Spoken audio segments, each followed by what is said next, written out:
Hey, Pastor, it is okay for you to quit. My name is Daniel McAbert. And as part of my story, part of my journey, um, I actually have pastored a number of different churches and currently am not pastoring. In fact, I'm not involved in any church or any church work at the time. And I just felt led to make this video to help and encourage um, pastors, especially as we are going through so many different things to help you to be encouraged and understand some of the things that we're told, some of the things that are pushed upon us, a lot of the pressure. There is so much pressure that pastors are under. It is literally unbelievable. And I just want you to know that you are seen, you are loved, that, you know, I know a little bit of what you have gone through and what you will go through. It is definitely not what everybody thinks it is. And there is a lot of judgment that goes on among pastors towards other pastors. Um, One of the things that I grew up with in seminary, they used to say it all the time. They would tell us we need to find the will of God, that we need to do the will of God, and we need to finish the will of God. And then they would go on to tell us examples of these pastors, of seminary students, whatever, that would go on, uh, graduate, and would go start a church or take a church, whatever it was. And then they would quit and then they would end up becoming a police officer or something like that. And I remember hearing those stories and I was like, I never wanted to do that. Like, that's just, why would you, you have the call of God upon your life, and so we need to finish well and do God's work and fulfill his purpose and all those things. And you know I made my share of judgments too, because I would meet former pastors or people that were, on furlough from the ministry, missionaries, different people who would take breaks and they would be pouring into their career. And it's like, you're more concerned about finances and taking care of material possessions than kingdom of God and all these type of things, right? And, you know, and so it's crazy if you actually examine and recognize where's the biblical basis for those qualifications. Finding the will of God, doing the will of God, finishing the will of God. A lot of people use the story of Jonah. So if you're not in ministry, you're a Jonah. How do we know that about other people? Why is that projected upon people? Why is that judgment cast upon somebody? Because we think that because they said they're supposed to be in ministry and now that they're not, that they are suddenly out of the will of God. What if they are exactly in the will of God and right where they're supposed to be? What if because they're not in the church, they're actually down in the trenches, actually dealing with the real people and actually doing the real life work that they're supposed to be doing? There's so many different questions and different avenues and ways that we can take this. But it is important for us to examine and realize the pressure. A lot of the pressure is not of God. It's not even biblical. It's placed by man. It's placed by a lot of pastors, by mentors. And when you are a pastor, you are worried about that you're going to disappoint your mentor. Um, and it's valid because your mentor can turn against you, and can actually, you know, do damage. And then you also are you're going to be so concerned about letting down your flock, the congregation you've worked so hard with, of actually letting them down and their expectations of you, and all these different things. And as somebody who has been a pastor, has been a shepherd, you care about people. That's one of the reasons why you no doubt are in ministry, because you care about people. The problem is that you can care about people so much that you can actually get burned out, running hither and yonder with all the expectations of what the congregation wants you to do. If you actually saw the job description of what people in the congregation think a pastor is and what they're supposed to do, they're supposed to go to the hospital every time one of the church members gets sick.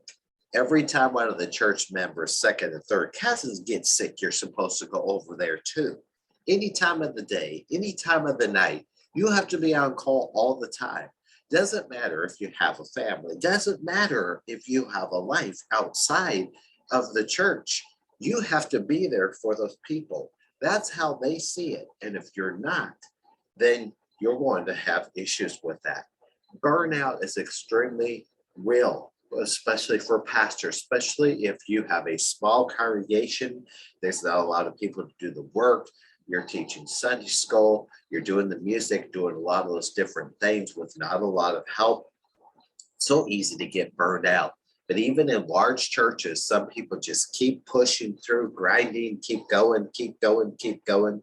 Burnout is an extremely dangerous thing for a lot of people and a lot of pastors, because if you don't sometimes take a stop and redirect and relook at what's going on, and take a little retreat for yourself, a little self-care, you're going to find yourself at the end of your rope, frustrated, discouraged, a lot of different things.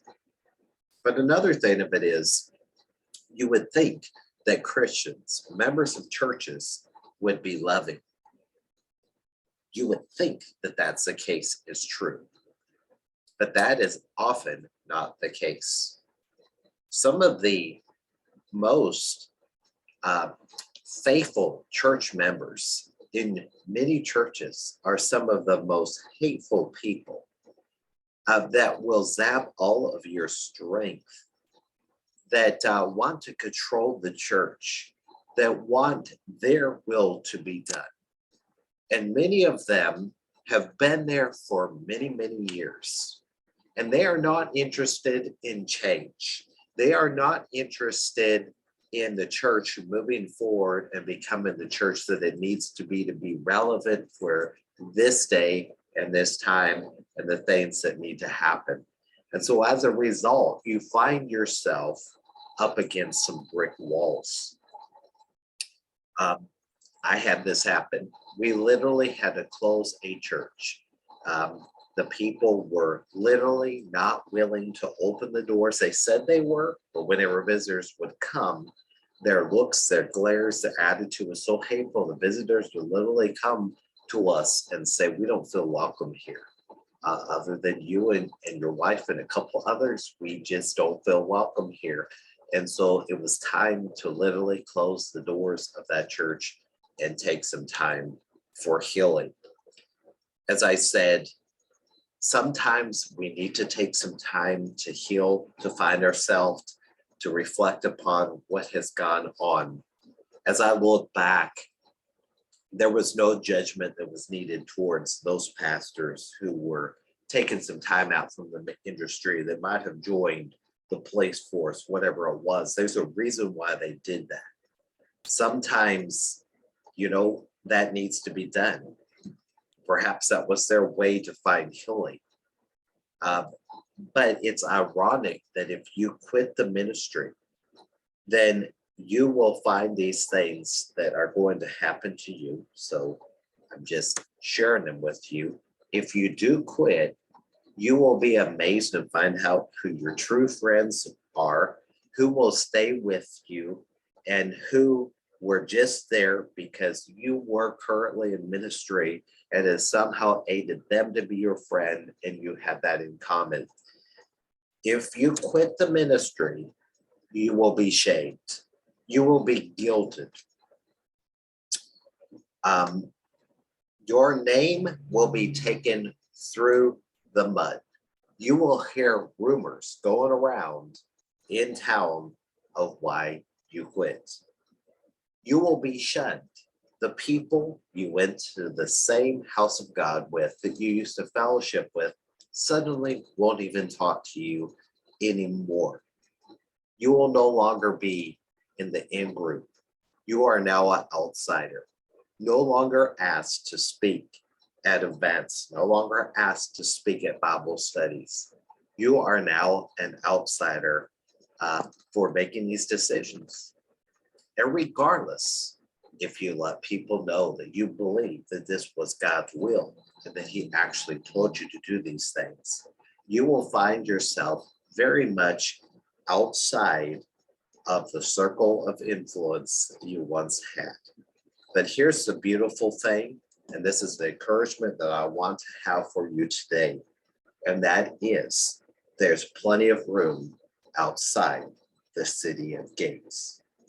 There's plenty of opportunity for ministry if you desire and as you heal to go that way.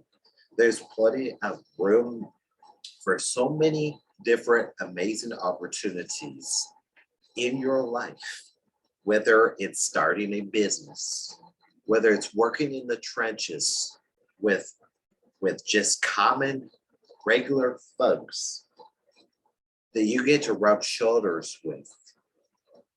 You get to build a new and amazing community that hopefully will be much more long lasting, much more encouraging, will be a group of people who are willing to stand beside you and be a part of your everyday lives, that aren't just there over the fact that you were in ministry and you had the title of pastor, but are there because they sincerely love you and care about you, and they understood you were willing to get down into the trenches and to do life together.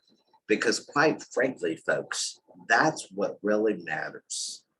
It's not about prestige. It's not about titles. It's not about how fancy the pulpit is. It's not how fancy the church is. It's not a matter whether it's a white church, a brick church, whatever it is. Those are all material things that don't matter at the end of the day. What matter is that your soul is in alignment with its purpose and understanding, and that you find the proper healing that you need to be able to be effective in whatever you do in life, whether it is to remain into ministry or whether it is to pour during this period of time in your life into that career and just spend time with your family and making some money to be able to impact the world in a different way than you would if you had just continued on in that small little church that was dying anyway. So these are just a few of my thoughts, something that I felt like coming on here and sharing with each and every one of you. It's just my opinion. You don't necessarily have to listen to me, but I am somebody who has experienced some of these things and happens to understand a little bit more, has some empathy for those who have gone before me, who have had to step out of ministry, not because of any sin, not because of anything like that, but actually due to the fact of pain, due to the fact that of what was expected of them and the total burnout and the abuse that actually has been heaped upon by pastors, even by other pastors or by church members, that really should not be happening. It really should not be happening if people truly were Bible believing, loving Christians and followed Jesus the way that He taught us to do things. Because one of His number one things He said to do was to love and not hate. For some reason, the hate, the separation, the division is what is more prominent in so many churches and so many groups today. It's easier for churches to hate and to throw people outside of them and try to get rid of their pastors and try to destroy people's lives than actually to build them up and help them to be the amazing people that they are to be. So I hope this was encouraging to you somehow. Thank you so much for watching this video. If it resonates with you, feel free to comment, feel free to connect with me on social media, send me a message, and I look forward to seeing you all the next time. Have a great day.